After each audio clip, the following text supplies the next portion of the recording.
তোরা আর কষ্ট কি বুঝবি রে? ঘরে বসে কাজ করিস, মাথার উপরে পাখা এসি চলে, রোদে পুড়তে হয় না, জলেও ভিজতে হয় না, তোরা চেয়ারে বসে কত সুন্দর পয়সা কামাস। হ্যাঁ, ঠিক বলেছেন। আমরা ঘরে বসে কাজ করি, চার দেয়ালের মধ্যে, নিজের ছোট্ট ঘরে। তাই হয়তো সমাজের চোখে আমাদের তেমন দাম নেই। কিন্তু জানেন তো, যা দেখা যায় তা সব ঠিক নয়।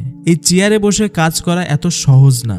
এক একটা সফটওয়্যার আয়ত্ত করতে কেটে যায় বছরের পর বছর।